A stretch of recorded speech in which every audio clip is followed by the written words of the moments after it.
PhD in it, and then they become a superintendent, and they change everything. But then after a while, somebody else comes up with an old theory that they just call something new, and then they change everything again. And I don't quite understand, but good morning. Buenos días a todos. Bienvenidos a la escuela sabática.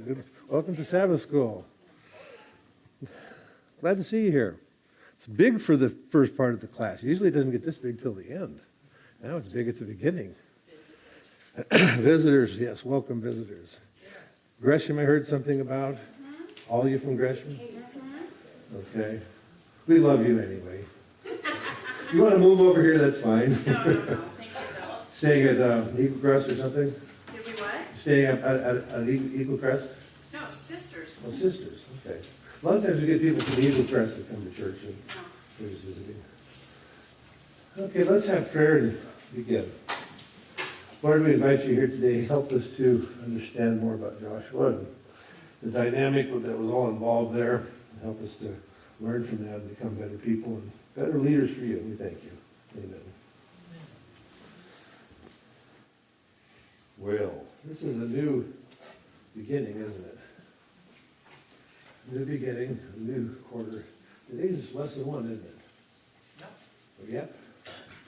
If you don't know that, you didn't look at your lesson this week, I guess. Remember how they used to ask how many studies you have some lessons and they would write it down? Does that show how old I am? You used to take track of that. How they studied their daily lessons. And of course, you didn't want to lie, because you don't want to lie at church, do you? But if you didn't put your hand up, then people know you really didn't study. So, okay, Sabbath School offerings coming around. Great, thank you. Let's talk a little bit about technology here, just as a way of beginning. I'm always amazed at technology. Probably because I never had it when I was a kid, so I'm going, wow, this is so cool now. But if you have a phone or a pad that's connected to the internet,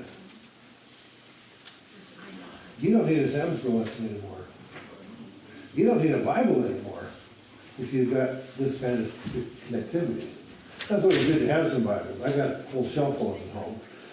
But I got a whole shelf full of them in here too. What I do is I just search. I type in SSNet, or in Google you go SSNet, and it takes you to a place where you can choose the lesson study for this week. And it takes you right there. Okay? And this is almost magical. Because with this, you can, as you're going down to the lesson, there's some blue words like Josh 1, 2, Deuteronomy 31, 7, 8. If you tap that, it'll take you to a Bible. And not only will it take you to a Bible, it'll take you to any version you want. And can you imagine? It goes to gateway.com, which is a Bible website. You can go to French Bibles, Spanish Bibles, Portuguese Bibles, all kinds of Bibles. Easy versions to understand, hard versions to understand. Welcome, go on in. And I find it's a really useful tool. Really useful tool. One thing, as you're studying the Sabbath School lesson, you might be finding, the places in the Bible you can just tap on and get it. Which might make you lazy, I guess. Remember back in Sabbath School, Pathfinders, back in the day, when the youth had this for a long, long time. They would have competitions to see how fast you could find a Bible verse. They'd give you a Bible verse, and then all the kids would be speeding through it trying to find. Now these things you just tap and you got it. Tap and you got it. How many of you have these kind of phones that you can find that kind of stuff on? Have you used them? Try it. It's really great. It's a really great tool. Anything that helps you get into the Word of God faster and better is a good thing, I think. Okay, so we're starting this chapter, Joshua. Joshua. What do we know about Joshua? This is a quick review. We're going to do a lot of looking at Joshua this whole quarter. But real quick review. New Testament or Old Testament? Old Testament. Before the kings or after the kings?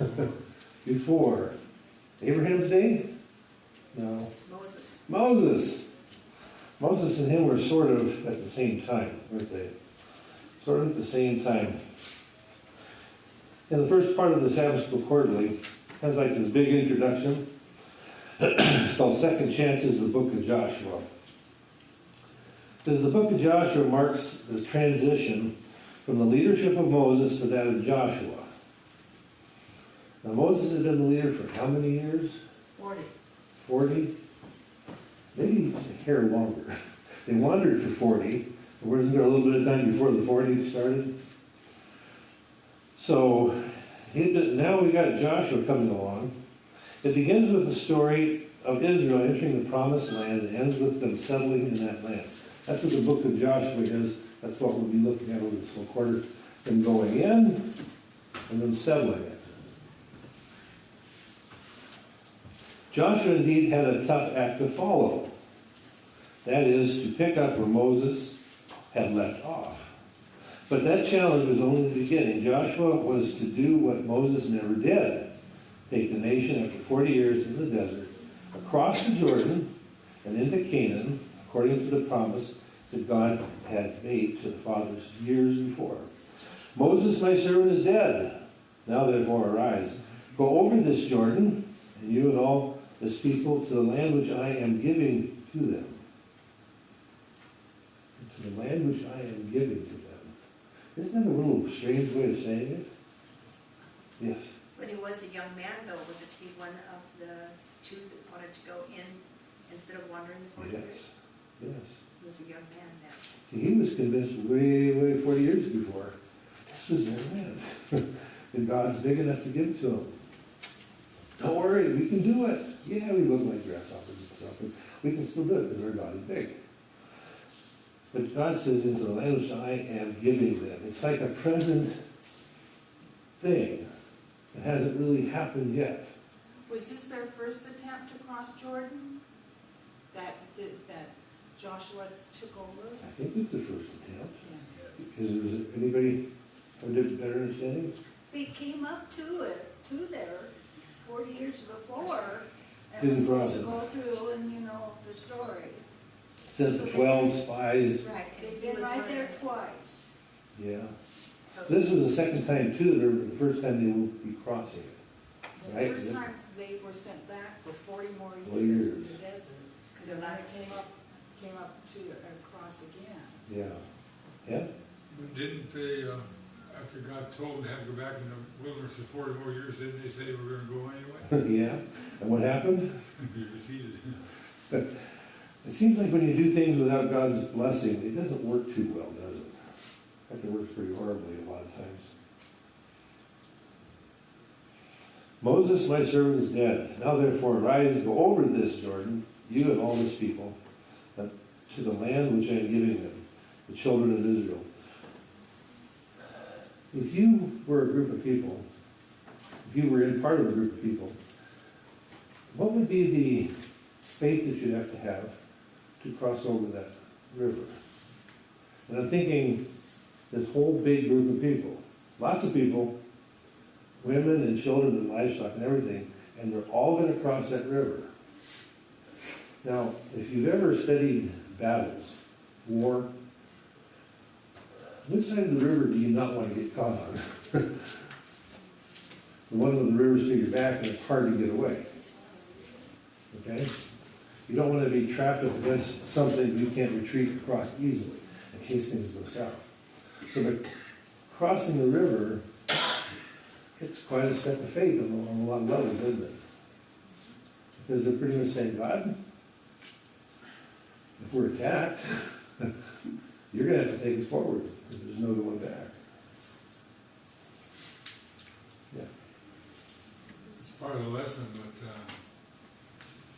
Joshua did send out 2 spies to Jericho, and they came back with a report that the people were already afraid of them. They knew they were in trouble. Where were they 40 years earlier? I think Joshua, sending out spies was probably a bit risky, I think, but I don't think they were sent out with an idea to find out whether we can go take it or not. Just find out the attitude. Okay, and they come back and they said, what? They're scared. They're terrorized by the Israelites. Yeah, why would all those people be scared? What did they see on their news feeds? What did they see on CNN in the evening time when they're watching the news? They probably still remember the plagues in Egypt, crossing the Red Sea. Here's this big group of people wandering. They had escaped from Egypt, no small task. They had crossed the Red Sea. They were fed for 40 years by manna every morning, pretty much every morning. What are the kinds of things might have been told, stories that kind of traveled ahead? But they might have seen the cloud, The cloud? like pillar of fire. You suppose there were spies watching the children of Israel out there? If you were one of those little nation states right there, and you were noticing a huge group of people out there wandering around, wouldn't you have somebody out there kind of reporting back what they were doing? Didn't Rahab tell them they'd already heard how Israelites had Yeah, killed 2 kings, taken over 2 countries? exactly. Is there a hand down here? Oh, I saw something out the corner of my eye. Okay. The key word to the whole story is found here in the Lord's words to Joshua. They are going to enter the land which I am giving them. The tense on that verb is kind of weird, but it makes sense in the context of the story. The key to the whole, yes, Joshua is not going to do it alone, but only through the power and guidance of the Lord, who would have brought the people into the land a generation earlier had they obeyed their end of the covenant. Unfortunately, they didn't, and thus they met the consequences of their actions. Excuse me. The fact is, during the preceding 40 years, Israel had faced the negative side of the covenant. Because of their rebellion against God, the entire adult generation who experienced the wonders and marvels of Exodus, with the exceptions of Caleb and Joshua, perished in the desert. 4 of the 5 books of Moses dealt with what happened to them as they wandered in the desert all that time. Now, under the leadership of Joshua, the second generation was ready to undertake the challenges of possessing the land. Then Moses called Joshua and said to him in the sight of all of Israel, "Be strong and of good courage." Joshua gets told that quite a few times, doesn't he? Be strong and of good courage. What does that kind of make you think? That it might be easy to be weak and discouraged? So being told, be strong and of good courage. Okay, little bitty words, I lost my place.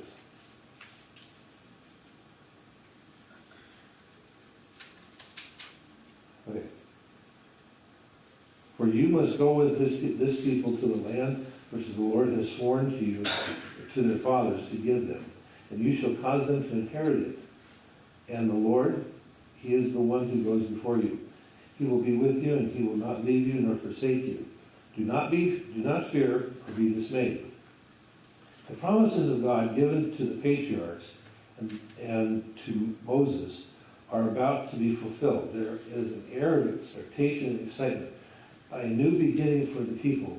Long homeless and disposed, God has been faithful in delivering them from slavery. He can certainly be trusted to fulfill His promises concerning the land. The primary purpose of the book of Joshua is to describe Israel's entry into the land of promise and the conquest of the land. Its division among the tribes. This purpose underlies the message of the book, namely the faithfulness of God in fulfilling the promise of the land made to Abraham. The book emphasizes God's faithfulness to His covenant. It says, we will discover together that though the book of Joshua was written more than 3 millennia, 3,000 years ago, the world in which we live today is not so different from that of Joshua's in its spiritual different nature, spiritual challenges. We might face challenges of a different nature, but nonetheless, there are challenges especially spiritual ones that threaten our security, our faith, and the fulfillment of the mission God has entrusted to his people. The example of Joshua will certainly inspire us to claim God's promises concerning our times and to succeed through his power as he did. Now, this whole Sabbath School lesson, it says is written by a man whose name is really hard to pronounce.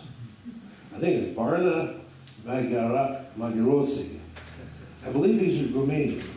He's says he's got connection here to the South Transylvania Conference, which is in Romania, that area. And he was president of Adventist University of Romania. So, very scholarly. By the time it gets to us, it's been well vetted. I guarantee you. Any thoughts or comments before we dive further into stuff? Anything in particular?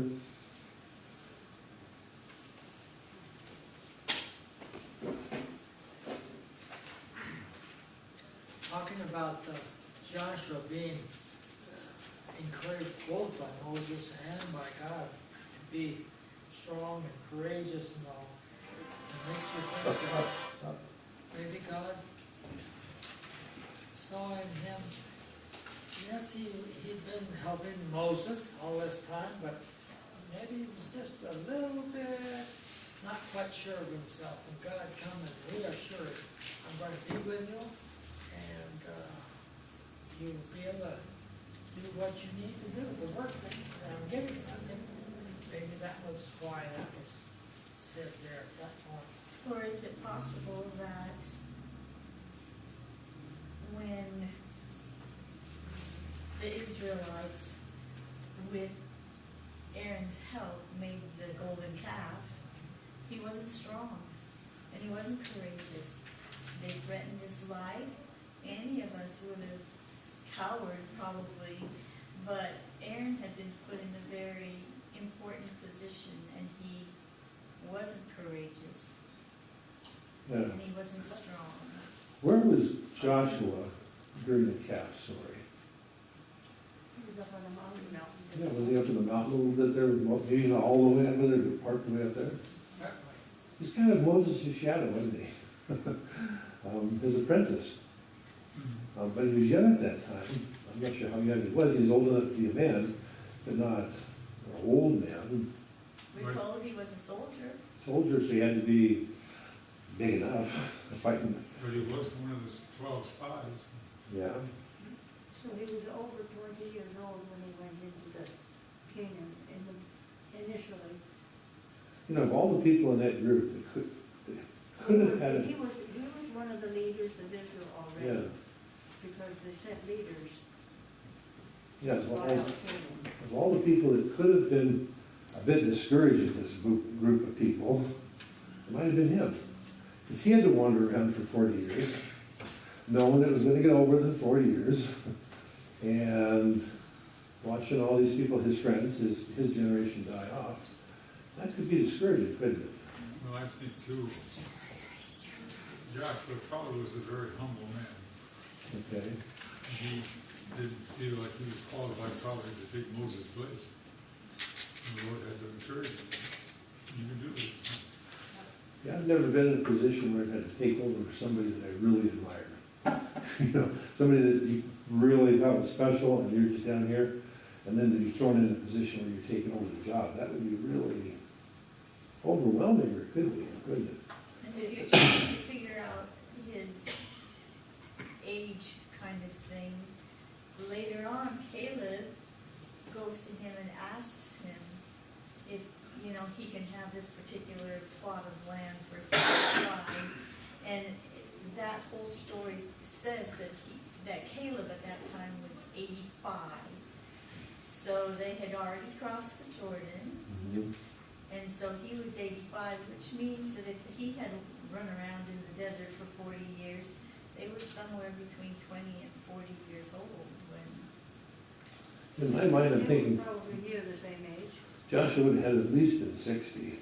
If he was a 20-year-old in 40 years, at least 60. Yeah. How does other cultures, like the Oriental cultures, view age?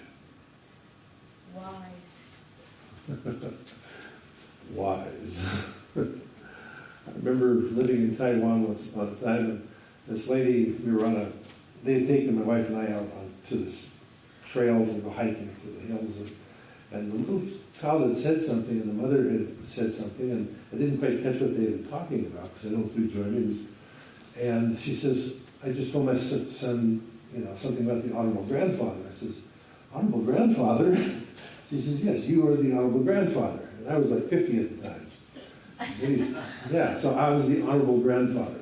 And that's how they viewed older people, as the honorable grandfather, the honorable grandmother.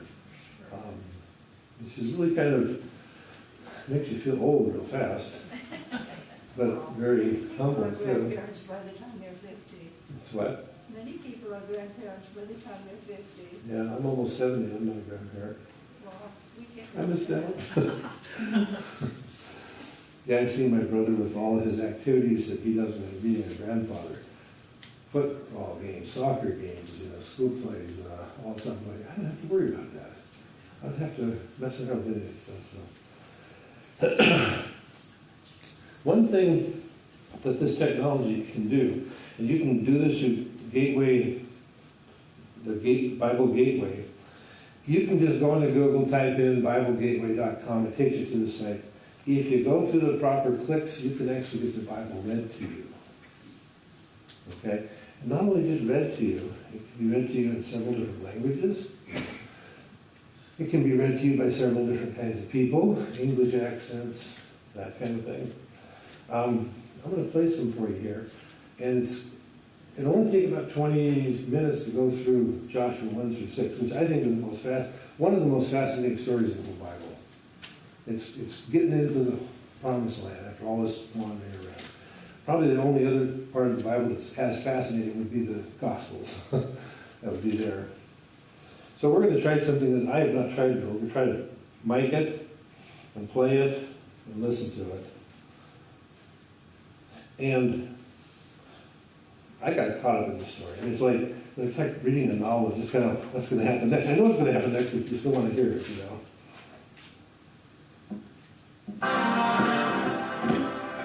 Joshua, chapter 1. After the death of Moses, the servant of the Lord said... By the way, this is in the New International Version. I not commanded you, be strong and courageous. Do not be afraid. Do not be discouraged. For the Lord your God will be with you wherever you go. So Joshua ordered the officers of the people, go through the camp and tell the people, get your provisions ready. 3 days from now, you will cross the Jordan here to go in and take possession of the land the Lord your God is giving you for your own. But to the Reubenites, the Gadites, and the half-tribe of Manasseh, Joshua said, remember the command that Moses, the servant of the Lord, gave you after he said, the Lord your God will give you rest by giving you this land. Your wives, your children, and your livestock may stay in the land that Moses gave you east of the Jordan. But all your fighting men, ready for battle, must cross over ahead of your fellow Israelites. You are to help them until the Lord gives them rest. So we got this 2.5 tribes staying back where their land was, but they're going to go over and help the other their brothers or the other tribal brothers out. In the news, you probably have heard about Gaza. Where's that at?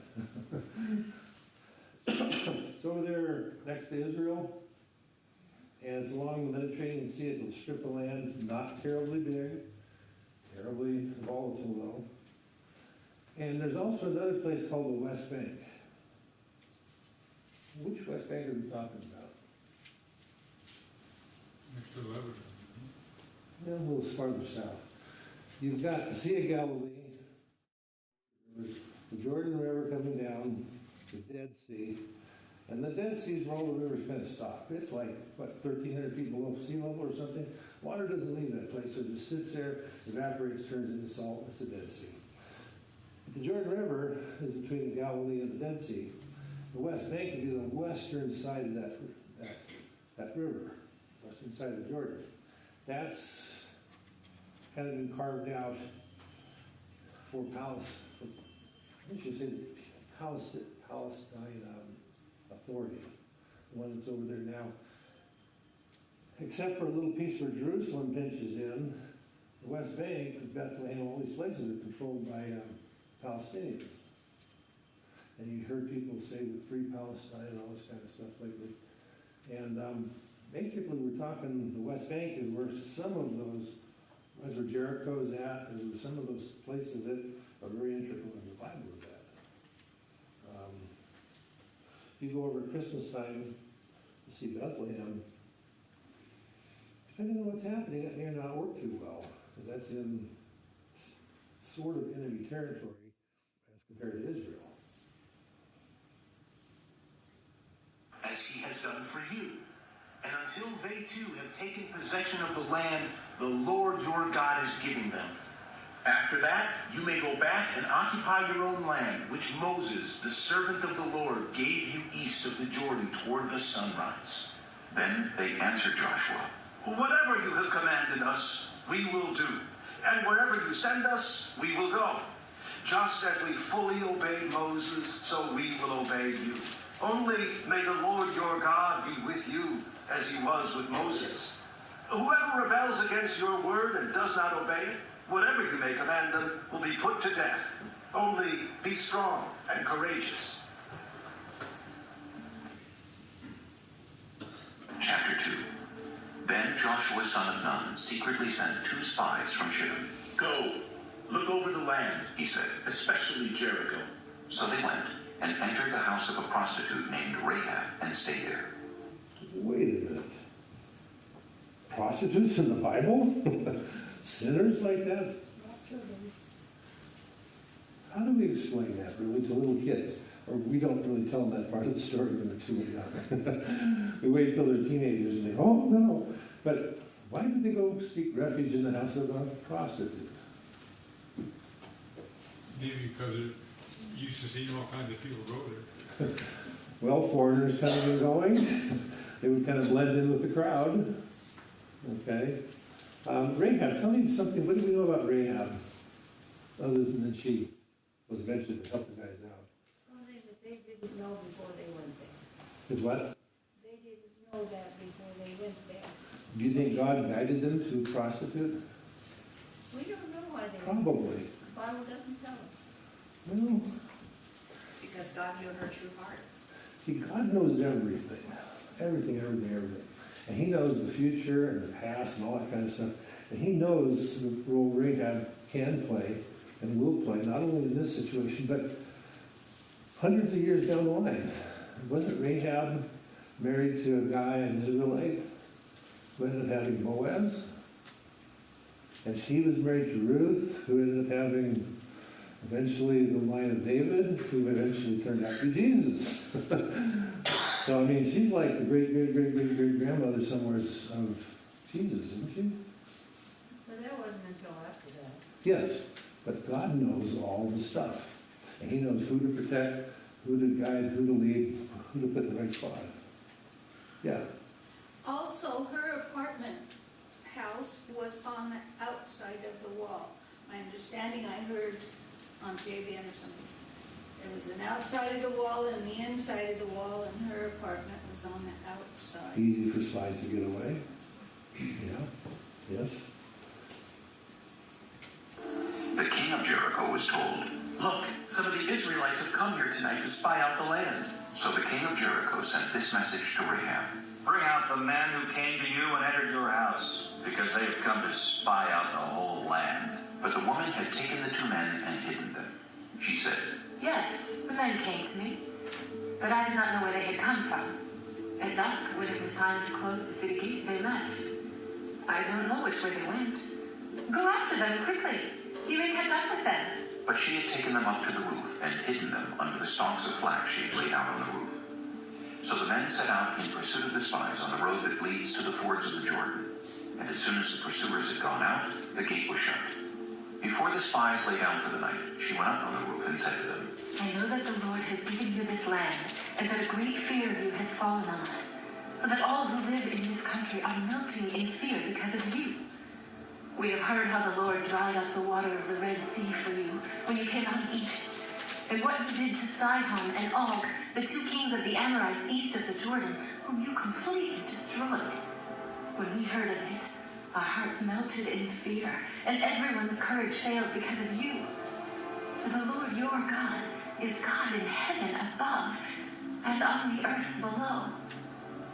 Now then, please swear to me by the Lord that you will show kindness to my family, because I have shown kindness to you. Give me a sure sign that you will spare the lives of my father and mother, my brothers and sisters, and all who belong to them, and that you will save us from death. Our lives for your lives, the men assured her. If you don't tell what we are doing, we will treat you kindly and faithfully when the Lord gives us the land. So she let them down by a rope through the window, for the house she lived in was part of the city wall. She said to them, Go to the hills, so the pursuers will not find you. Hide yourselves there 3 days until we return, and then go on your way. Now the men had said to her, This oath you made us swear will not be binding on us unless, when we enter the land, you have tied this scarlet cord in the window through which you let us down. And unless you have brought your father and mother, your brothers, and all your family into your house. If any of them go outside your house into the street, their blood will be on their own heads. We will not be responsible. As for those who are in the house with you, their blood will be on our head if a hand is laid on them. But if you tell what we are doing, we will be released from the oath you made us swear. Agreed. She replied. Let it be as you say. So she sent them away, and they departed, and she tied the scarlet cord in the window. When they left, they went into the hills and stayed there 3 days until the pursuers had searched all along the road and returned without finding them. Then the 2 men started back, went down out of the hills, forded the river, and came to Joshua son of Nun, and told him everything that had happened to them. They said to Joshua, The Lord has surely given the whole land into our hands. All the people are melting in fear because of us. Chapter 3. Early in the morning, Joshua and all the Israelites set out from Shittim and went to the Jordan, where they camped before crossing over. After 3 days, the officers went throughout the camp, giving orders to the people. When you see the Ark of the Covenant of the Lord your God and the Levitical priests carrying it, you are to move out from your positions and follow it. Then you will know which way to go, since you have never been this way before. But keep a distance of about 2,000 cubits between you and the Ark. Do not go near it. Joshua told the people, Why didn't they not want to go near it? Remember once upon a time they had the ark on some wagon and it rocked around and the guy put his hand up to steady it and it killed him? They didn't want any accidents happening at this point, did they? Consecrate yourselves, for tomorrow the Lord will do amazing things among you. Joshua said to the priests, Take up the Ark of the Covenant and pass on ahead of them. So they took it up and went ahead of them. And the Lord said to Joshua, Today I will begin to exalt you in the eyes of all Israel, so they may know that I am with you, as I was with Moses.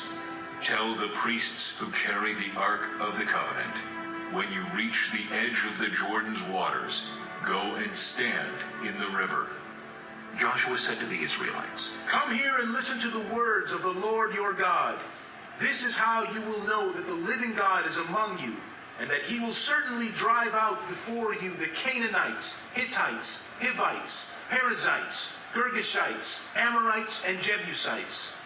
See, the ark of the covenant of the Lord of all the earth will go into the Jordan ahead of you.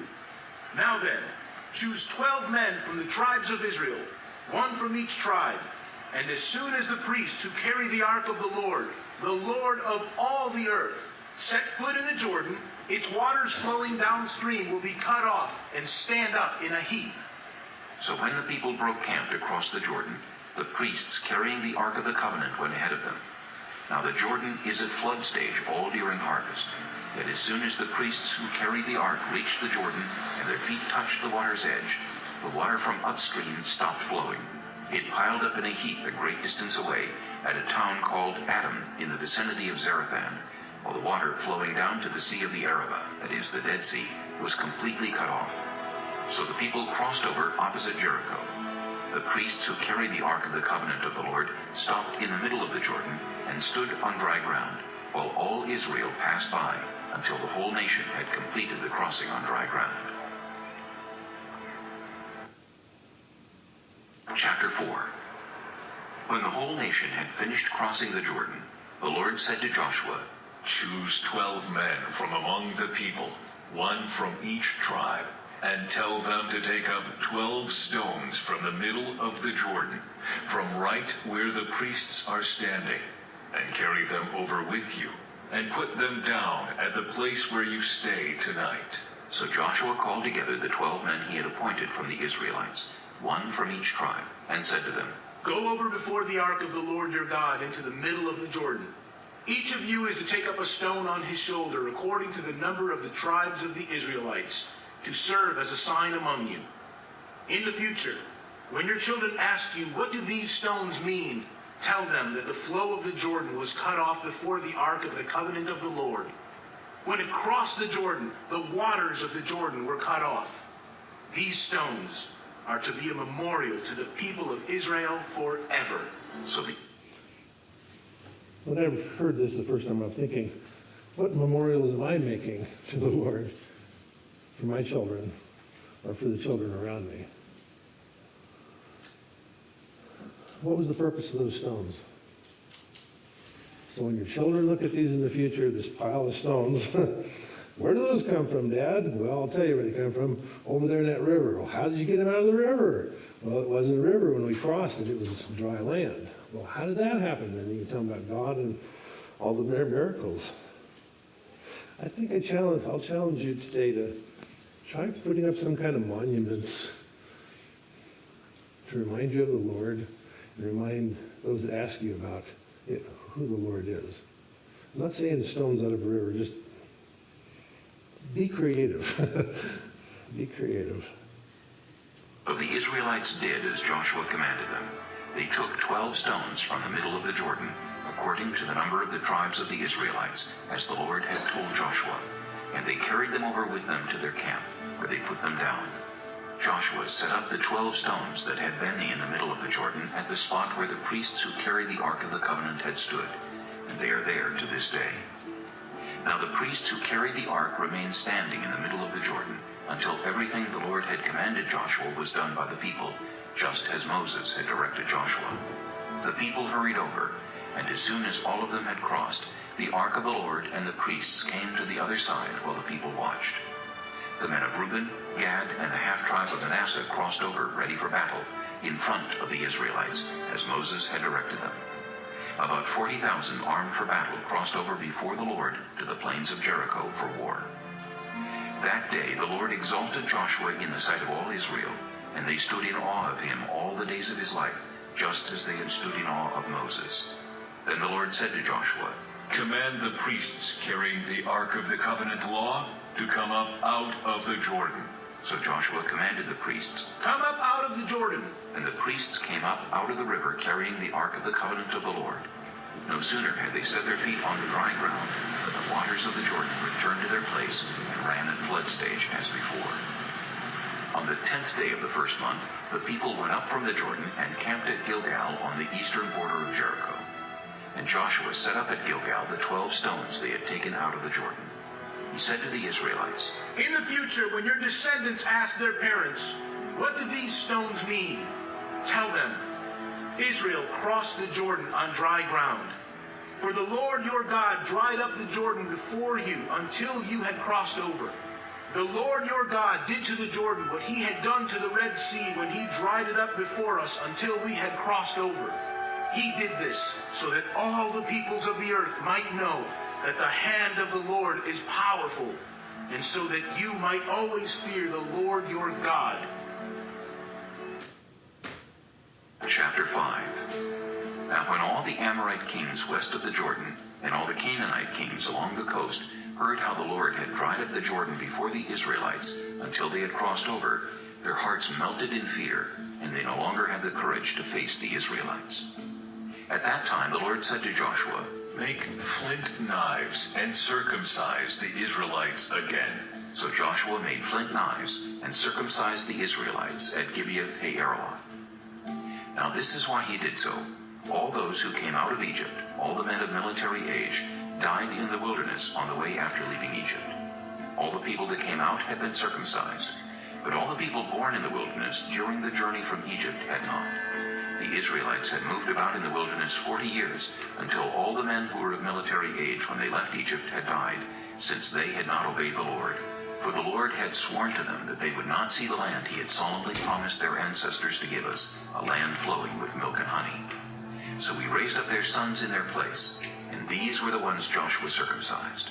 They were How smart do you think it was to circumcise your entire army before going into battle? This is like not the thing to do if you are a normal military strategist. But God's not a normal military strategist, is he? Still uncircumcised, because they had not been circumcised on the way.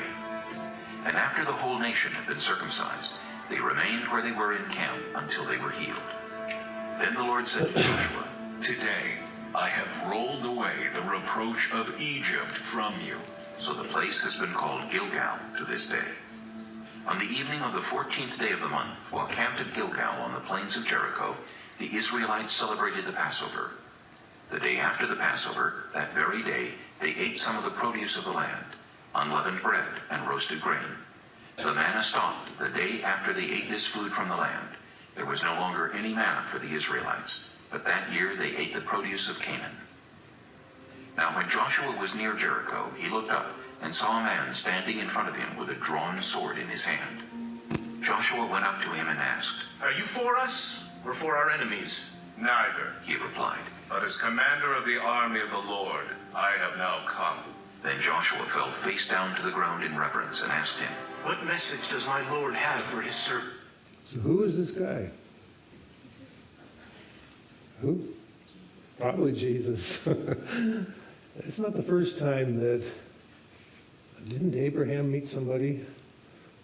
You know, it's kind of, these are like little teeny little stories that you don't hear too much about. I think they're pretty special.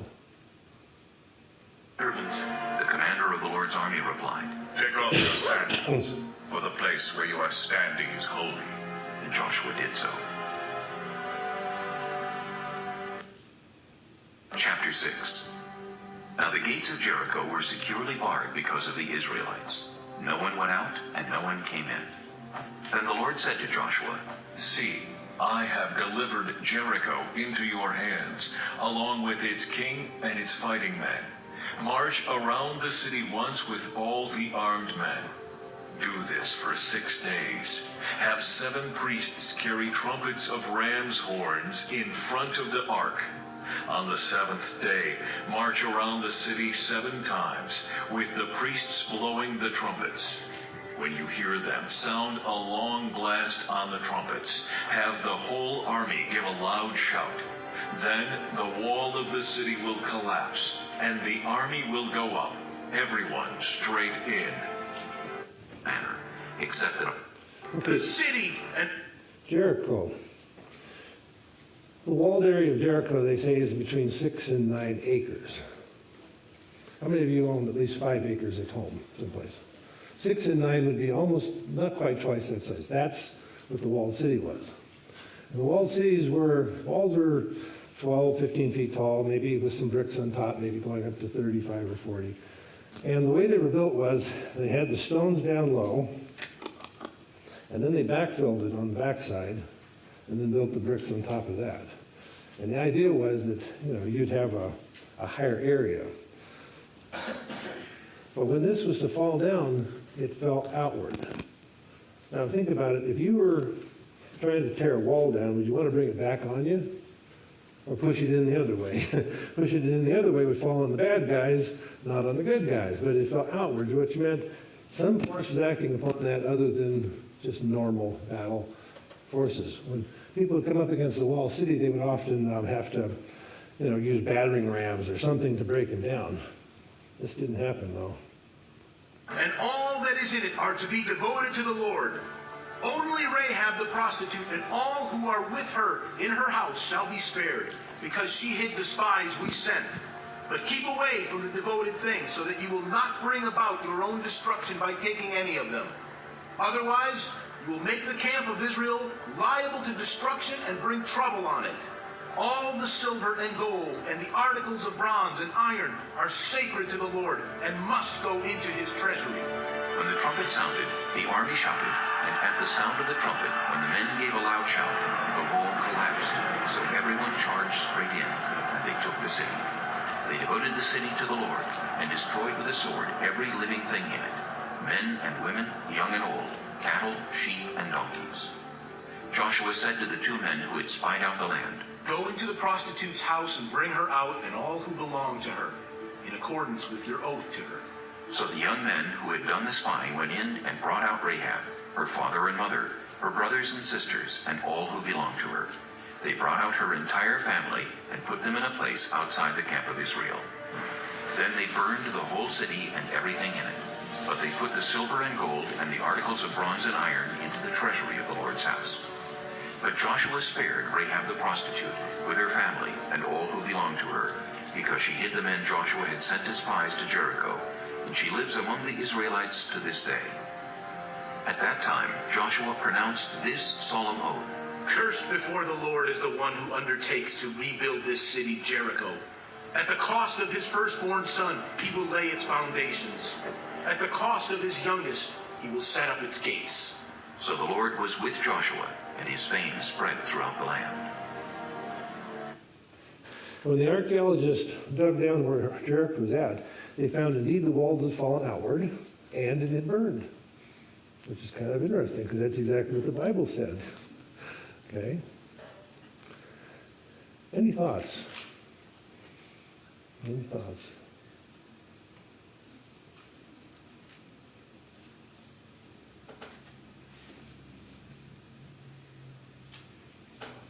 Well, here's an example of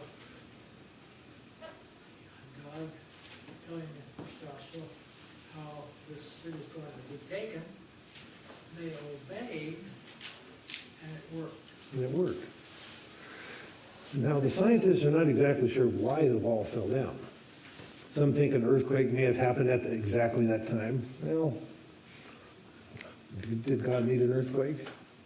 No. Could he use an earthquake? Wouldn't God know when one was going to come? Or couldn't he cause it? Yeah, I guess so. Some think that maybe just the cadence of all the feet set up some kind of harmonic vibration in the wall that weakened it. I don't know. Or God might have just went poke with his finger and it fell down. Either way, it's a miracle that it happened. Any other thoughts? If you was in that group walking around that wall, what would you be thinking as the 6.5 time around the wall happened? You're like, I don't see any bricks falling yet. Nothing's happening right now. And you get to and then they stop and they blow their horns and shout, and then something happens. You know, I guess the skeptic in the crowd would have said, what if we blow the horns and shout and nothing happens? Won't we look stupid? You know, they were kind of putting it all on the line there, weren't they? We believe in God so much, we're going to stop, we're going to shout, and we're going to blow the trumpets. Okay? Has God ever asked you to blow a trumpet before you had any evidence that it was going to work? Did he have you shout before there was any evidence that the shouting was going to do any good, other than he said it would? But again, they had just gone through the Red Sea on dry land. Yeah. They had already seen God's magnificent power.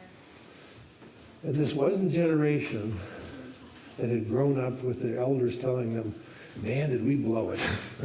We really goofed up. We shouldn't have done it that way. We're out in this lousy wilderness for 40 years. We should have followed God. And those children grow up hearing that. Now it's their chance to do the job right. Okay? How often do we tell our kids those kind of things? Like, we really blew it. We should have followed God. Or do our kids say, well, you blew it, therefore I can blow it too? No. Any other thoughts? Well, follow up with that. I mean, this is a faith builder. Mm-hmm. And we need faith today too. God says a lot of things. Keep my commandments, and love me, and serve me, and your days will prosper. We need to be like these people. To look our faith for the trials that are coming ahead. We're going to have prayer in a few minutes here because we've got one of the last bells. I guess ask yourself the question, what walls in your life need to fall down?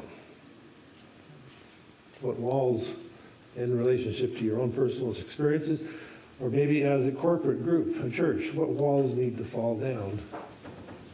And will God make them fall down? And what will it take on your part? Can you make them fall down, or is it that willingness to let God make them fall down? Something to think about. Something to think about. Well, thank you for being here. Hope it wasn't too boring. I tried finding one that was more like a story than the Bible. I know in Sabbath school sometimes we read more than about 3 verses. Oh no, we're reading too much Bible. But really the Bible's an exciting story, and I find this one of the more exciting ones. David and Goliath is another one too. Anyway, let's have prayer and go on. Heavenly Father, we thank you for today, the Sabbath. Pray that you'll be with us. Thank you for these stories. Help us to have better faith. Help us to exhibit that more, because you are great and you are good. We thank you. Amen.